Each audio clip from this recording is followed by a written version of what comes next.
Викате нема нови работувања. Јас сам би повикал, ево дојдете во Битола, ќе посетиме Кромберг и Шуберт, ќе видите дека таму леп вадат 2.500 наши граѓани. За колку плата? За 9 или 10 или Значи јас не би... А сметките се 100 евра. И како тие луѓе да преживеат?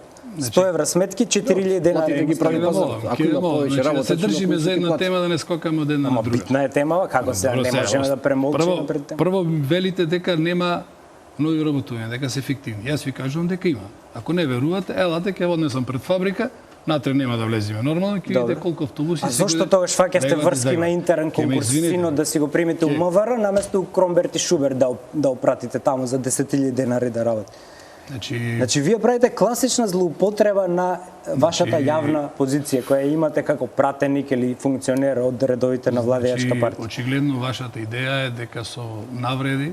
Ама какви навреди, факти се ова, какви навреди се? Со навреди дека нешто ќе постигнете. Јас немам намера тука да се бранам, дали син ми е врамотен или невработен, и тој има право. Нели е во МВР на интерен конкурс за работа? Човекот има 25 години, него има не знам, дечко, да не е ни битно. Поварајте го, прашајте го.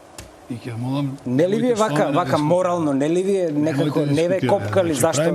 Правиме муавет за видите, моралото е рез приватна, а правото е республика. Ја ако ви речам вас, вие морално грешите, вие можете мене да ми речете иди шетај бе дечко, ме сваќате. Ама ако ви речам вие правно грешите и злоупотребувате позиција, не можете вака да ми речете иди шетај, ме сваќате. Вие како јавен функционер имате одговорност. Јас сум доволно културен да не ви речем. Не е тоа прашање на култура, прашање на право и злоупотреба на функција.